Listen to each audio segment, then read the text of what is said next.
Hi, Iron Man ஷேக் அப்படிங்கிற நம்மளோட YouTube சேனலை பார்த்துட்டு ஷேக்குங்கிறது உங்கள் பேர், முன்னாடி இருக்கிற அயன்மேன் அப்படிங்கிறது நீங்கள் படித்து வாங்கின பட்டமா அப்படின்னு சில பேர் என்கிட்ட கேட்டாங்க.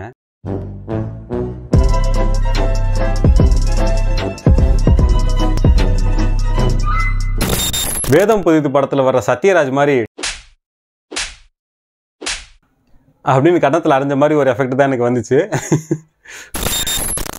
ஸோ இன்றைக்கி வீடியோவில் அயன்மேன்னா என்ன, இந்த அயன்மேனுங்கிற கான்செப்ட் எப்படி ஆரம்பிச்சிச்சு, இதோடைய வரலாறு என்ன அப்படிங்கிறத இந்த எஸ்டிடியை வந்து நம்ம கொஞ்சம் டீட்டெயிலாகவே பார்த்துடலாம். வாங்க வீடியோக்குள்ளே போகலாம்.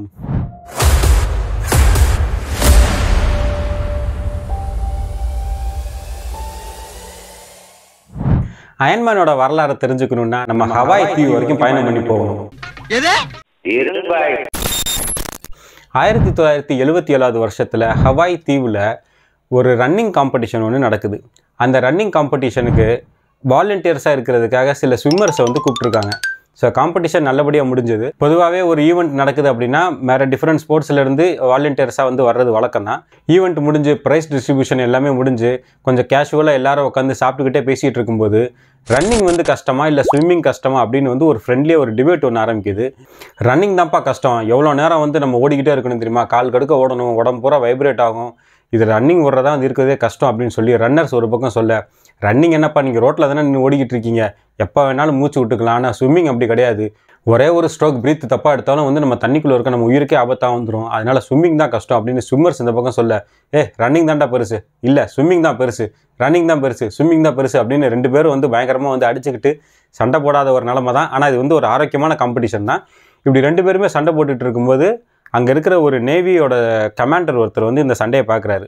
இப்படி ரெண்டு பேருமே ரன்னிங்காக ஸ்விம்மிங் அப்படின்னு சண்டை போட்டுட்டு இருக்கும்போது நடுவில் சைக்கிளிக்ஸ் வந்து குறுக்கு இந்த கௌசிக்கு வந்தா அப்படிங்கிற மாதிரி, சைக்கிளிங்னா மட்டும் என்ன சும்மாவா, நீங்கள் ரெண்டு பேரும் டம்மி தாண்டா, சைக்கிளிங் தான் பெருசு அப்படின்ட்டு சைக்கிளிஸ்ட்டும் வந்து அந்த காம்படிஷனில் வந்து சேர்ந்துக்கிறாங்க. ஸோ இப்போ வந்து இருமுனை போட்டியாக இருந்தது வந்து ஒரு மும்முனை போட்டியாக மாற ஆரம்பிக்குது. ரன்னிங் பெருசா, சைக்கிளிங் பெருசா, இல்லை ஸ்விம்மிங் பெருசா அப்படின்னு மூணு பேருக்கு வந்து பயங்கரமான வாக்குவாதம். ஒவ்வொருத்தரும் தங்களுடைய ஸ்போர்ட்ஸில் இருக்கக்கூடிய சேலஞ்சஸை பற்றி நிறைய பேசிக்கிட்டே இருக்காங்க. ஸோ இப்படி இந்த டிஸ்கஷன் நடந்துகிட்டு இருக்கும்போது ஜான் காலின்ஸ் அப்படின்னு ஒரு நேவி கமாண்டர் வந்து அங்கே ஒருத்தர் இருக்கார். அவர் இந்த டிஸ்கஷன்ஸ் எல்லாத்தையும் பார்த்துக்கிட்டே இருக்கார். ஸோ அவர்கிட்ட போய், நாட்டாமா நீங்கள் தான் அதுக்கு ஒரு நல்ல தீர்ப்பு சொல்லணும், இது மூணில் எது பெருசு அப்படின்னு சொல்லி அவர்கிட்ட போய் கேட்குறாங்க. அப்போ இந்த ஜான் காலின்ஸ் என்ன சொல்கிறார் அப்படின்னா, ஒவ்வொரு ஸ்போர்ட்ஸுக்கும் வந்து ஒரு இண்டிவிஜுவலான ஒரு தனித்தன்மை இருக்குது, ஒவ்வொரு ஸ்போர்ட்டுமே வந்து கஷ்டம்தான், ஆனால் இந்த மூணு ஸ்போர்ட்டையும் சேர்ந்து ஒருத்தர் பண்ணுறாரு அப்படின்னா அது இன்னும் எவ்வளோ பெரிய கஷ்டமாக இருக்கும், அப்படி பண்ணுறதுக்கு உங்களை யாராவது தயாராக இருக்கீங்களா, அப்படி யாராவது பண்ணீங்க அப்படின்னா அவங்கள நான் ஒரு அயன்மேன் அப்படின்னு சொல்லி கூப்பிடுவேன் அப்படின்னு விளையாட்டாக ஒரு ஒன்று சொல்ல, அங்கேருந்து எல்லாருமே எங்களால் பண்ண முடியுமே, இது என்ன ஒரு பெரிய கஷ்டமா அப்படின்னு சொல்லி அங்கேயே வந்து ஒரு டிஸ்கஷன் ஆரம்பிக்குது. ஸோ அந்த 15 ஃப்ரெண்ட்ஸ் வந்து அங்கே பேசிக்கிட்டு இருந்தவங்க என்ன செய்கிறாங்க அப்படின்னா, நம்ம ஏன் வந்து இது 3 ஸ்போர்ட்ஸையும் பண்ணி பார்க்கக்கூடாது, 3ஐயுமே பண்ணோம் அப்படின்னா நமக்கு வந்து தெரிஞ்சிருமே எது வந்து இதில் கஷ்டம் எது வந்து இதில் ஈஸி அப்படின்னு சொல்லி ஒருத்தருக்கு ஒருத்தர் டிஸ்கஸ் பண்ணுறாங்க. டிஸ்கஸ் பண்ணி அங்கனுக்குள்ளேயே வந்து அவங்க ஒரு டிசிஷனுக்கு வராங்க. சரி, நம்ம வந்து இந்த 3 ஸ்போர்ட்ஸையும் பண்ணுவோம், கண்டினியூஸாக பண்ணுவோம்.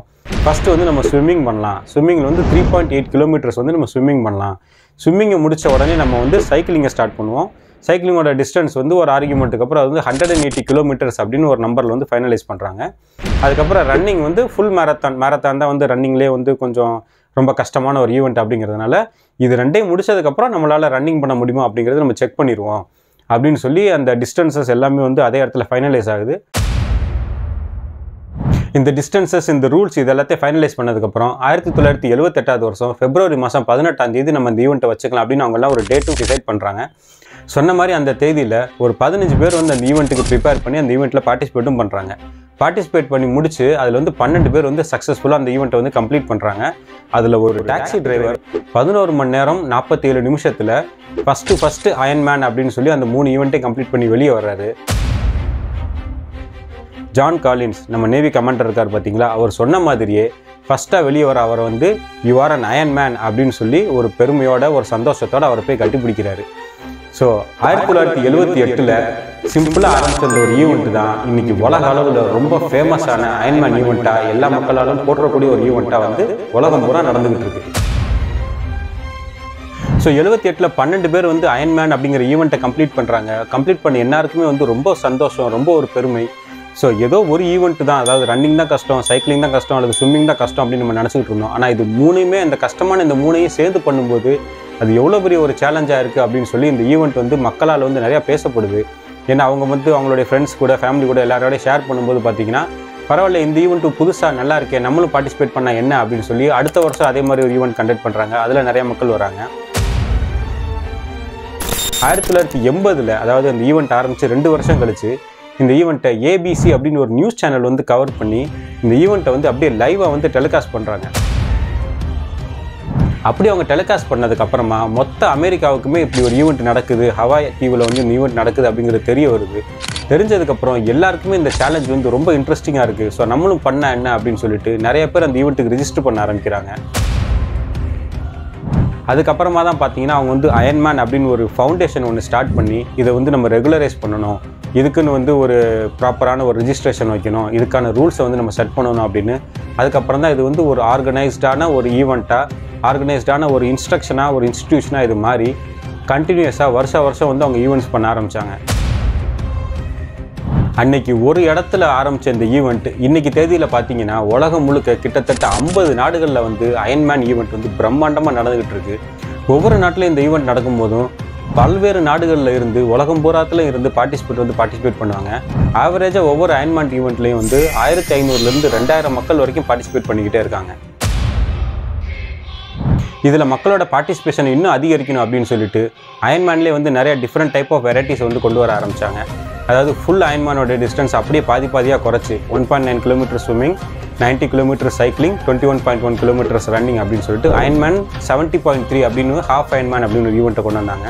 அதுலேயும் கம்மியாக ஒரு ஈவெண்ட் இருக்குது, அதாவது ஒலிம்பிக் டிஸ்டன்ஸ் அயன்மேன் அப்படின்னு ஒன்று இருக்குது. அதுலேயும் கம்மியாக வந்து ஸ்ப்ரிண்ட் டிஸ்டன்ஸ் அயன்மேன் அப்படின்னு ஒன்று இருக்குது. ஸோ இப்படி மல்டிபிளான ஈவெண்ட்ஸை கொண்டு வரது மூலிமா நிறையா பார்ட்டிசிபேட்ஸ் வந்து இதில் பார்ட்டிசிபேட் பண்ண ஆரம்பித்தாங்க. ஸோ முதல்ல வர்றவங்க வந்து ஸ்ப்ரிண்ட் ட்ரையத்லானில் பார்ட்டிசிபேட் பண்ணுவாங்க. ஸ்ப்ரிண்ட் முடிச்சதுக்கப்புறம் ஒலிம்பிக் முடிச்சதுக்கப்புறம் அயன்மேன் 70.3, அதுக்கப்புறம் வந்து ஃபுல் அயன்மேன் அப்படின்னு கிராஜுவலாக அவங்களோட ப்ராக்ரஸ் பண்ணுறதுக்கு இந்த மாதிரி மல்டிபிள் ஈவெண்ட்ஸ் கொண்டு வந்தது வந்து நிறையா பேரோட பார்ட்டிசிபேஷனை என்கரேஜ் பண்ணுற மாதிரியும் நிறையா பேர் வந்து ஈஸியாக அதில் பார்ட்டிசிபேட் பண்ணுறதுக்கும் மிகப்பெரிய ஒரு கருவியாக அமைஞ்சுது. நான் 2022 வருஷம் ஆகஸ்ட் மாதம் கசகஸ்தான் நாட்டில் நடந்த அயன்மேன் ஈவெண்ட்டில் பார்ட்டிசிபேட் பண்ணி என்னுடைய ஃபுல் அயன்மேன் டைட்டில் நான் வந்து அச்சீவ் பண்ணேன்.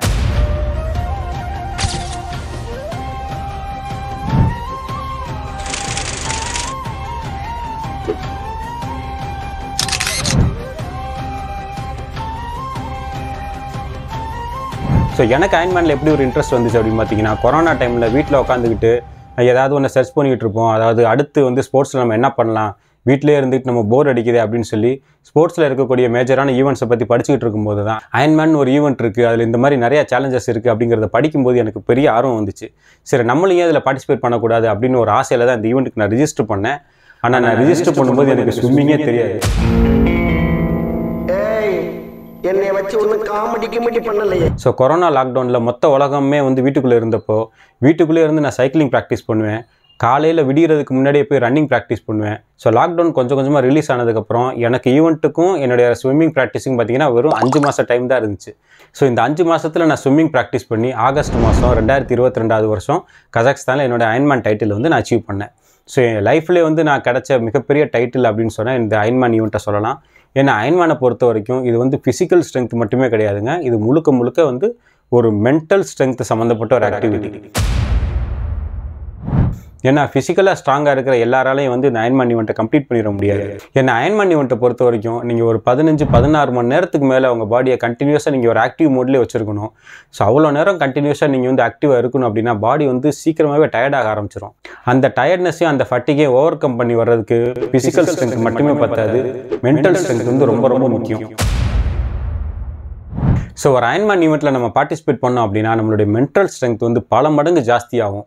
ஸோ லைஃப்பில் எப்பேற்பட்ட பிரச்சனை வந்தாலும், அது வந்து ஃபேமிலி ரீதியான ப்ராப்ளமாக இருந்தாலும் சரி, ஆஃபீஸ் ரீதியான பிரச்சனைகளாக இருந்தாலும் சரி, எப்பேற்பட்ட பிரச்சனையும் என்னால் தைரியமாக சந்திக்க முடியும் அப்படிங்கிற ஒரு தன்னம்பிக்கை கொடுக்கக்கூடிய மிகப்பெரிய ஈவெண்ட் தான் இந்த அயன்மேன் ஈவெண்ட். இந்த அயன்மேன் ஈவெண்ட்டோட மோட்டோவில் பார்த்தீங்க அப்படின்னா எனிதிங் இஸ் பாசிபிள் அப்படின்னு எழுதியிருப்பாங்க. உண்மைதாங்க. நம்ம மனசால் ஏதாவது ஒன்று முடியும் அப்படின்னு நம்ம நம்பணும் அப்படின்னா கண்டிப்பாக எப்பேற்பட்ட சேலஞ்சாக இருந்தாலும் நம்மளால் கண்டிப்பாக பண்ண முடியும். ஸோ இது இந்த அயன்மேன் ஈவெண்ட் மூலிமா நான் என் லைஃப்பில் கற்றுக்கிட்ட பாடங்கள். இந்த எக்ஸ்பீரியன்ஸை அவங்க கூட நான் ஷேர் பண்ணணும்னு நினச்சேன். அதே மாதிரி அயன்மேன்னா என்ன அப்படின்னு நிறைய பேர் தெரியாமல் இருந்தீங்க, நிறைய பேர் வந்து கமெண்ட் பண்ணியிருந்தீங்க. அவங்களுக்கு அயன்மேனை அறிமுகப்படுத்துறதுக்கு தான் இந்த வீடியோ. ஸோ அயன்மேனை பற்றி உங்களுக்கு இன்னும் நிறைய டீட்டெயில் தெரியணும் அப்படின்னா மறக்காமல் கமெண்ட் பண்ணுங்கள். நம்ம இதுக்குன்னே வந்து தனியாக வந்து ஒரு லைவ் செஷன் வைக்கலாம். ஏன்னா அயன்மேனை பற்றி என்னை பேச சொன்னீங்கன்னா நிறையா பேசிக்கிட்டே இருப்பேன். ஏன்னா அந்தளவுக்கு மறக்க முடியாத லைஃப் டைம் மெமரபிள் எக்ஸ்பீரியன்ஸஸ் வந்து எனக்கு நிறையா இருக்குது.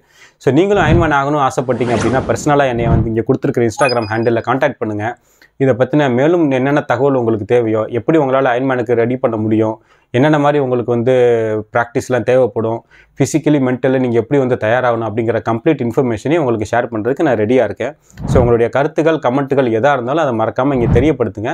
இதை பற்றி நம்ம எவ்வளோக்கு எவ்வளோ டீட்டெயிலாக பேசுகிறோமோ அந்தளவுக்கு கண்டிப்பாக வந்து நிறைய அவேர்னஸ் க்ரியேட் ஆகும். உங்களாலையும் கண்டிப்பாக அயன்மேன் ஆக முடியும். ஏன்னா அயன்மேன் அப்படிங்கிறது மனசு சம்மந்தப்பட்ட விஷயம். அயன்மேன் ஆகிறதுக்கு நமக்கு தேவையானது ரெண்டே தான். ஒன்று செல்ஃப் கான்ஃபிடென்ஸ், ரெண்டாவது டிசிப்ளின். இது ரெண்டு மட்டும் இருந்துச்சு அப்படின்னா கண்டிப்பாக யாராலையும் வந்து ஒரு அயன்மேன் ஆக முடியும். அதுக்கு நானே வந்து ஒரு லிவிங் எக்ஸாம்பிள். ஸோ உங்களுக்கும் அயன்மேன் ஆகணும் அப்படின்னு ஆசை இருந்துச்சு அப்படின்னா மறக்காமல் கமெண்ட்டில் தெரியப்படுத்துங்க. இதை பற்றி இன்னும் நிறையா விஷயங்கள் வந்து நம்ம பேசலாம். ஸோ இந்த வீடியோ அயன்மேனை பற்றி உங்களுக்கு ஒரு ஷார்ட்டான ஒரு இன்ட்ரோடக்ஷனாக இருந்திருக்கும். அயன்மேன்னா என்ன அப்படிங்கிறத பற்றி நீங்கள் தெரிஞ்சுக்கிட்டீங்க அப்படின்னு நான் நம்புகிறேன். பாரதியார் ஒரு கவிதை சொன்னார் பார்த்தீங்களா, அக்னி குஞ்சொன்று கண்டே அதை அங்கொரு காட்டில் ஒரு பொந்திடை வைத்தேன், வெந்து தணிந்தது காடு தளல் வீரத்தில் குஞ்சென்று மூப்பென்று உண்டோ தத்தரிகிற திட்டோம். அதே மாதிரி தான் ஜான் காலின்ஸ் மனசில் உதிச்ச ஒரு சின்ன ஸ்பார்க்கு தான் வந்து இன்னைக்கு உலக அளவில் ஃபேமஸாக இருக்கக்கூடிய, உலகத்திலேயே வந்து டஃபஸ்ட் என்டூரன்ஸ் ஈவெண்ட் அப்படின்னு பேர் வாங்கின அயன்மேன் அப்படிங்கிற ஒரு பெரிய விருட்சமாக வளர்ந்து நிற்கிது. ஸோ நம்ம மனசில் இருக்கக்கூடிய எப்பேற்பட்ட சிந்தனையாக இருந்தாலும் அதுக்கு சரியான முறையில் நம்ம உரம் போட்டு அதை வளர்த்தோம் அப்படின்னா கண்டிப்பாக அது மிகப்பெரிய விருட்சமாக மாறும் அப்படிங்கிறதுக்கு இந்த அயன்மேன் ஈவெண்ட்ஸே வந்து ஒரு எடுத்துக்காட்டு. வீடியோவோட கண்டென்ட் உங்களுக்கு பிடிச்சிருக்கும், உங்களுக்கு பயனுள்ளதாக இருக்கும் அப்படின்னு நான் நம்புகிறேன். வீடியோ பற்றின உங்களுடைய கருத்துக்களை மறக்காமல் இந்த கமெண்ட்டில் தெரியப்படுத்துங்க. அடுத்து ஒரு இன்ட்ரெஸ்டிங்கான இன்ஃபர்மேட்டிவான வீடியோவில் நான் உங்களை சந்திக்கிறேன். பாய்.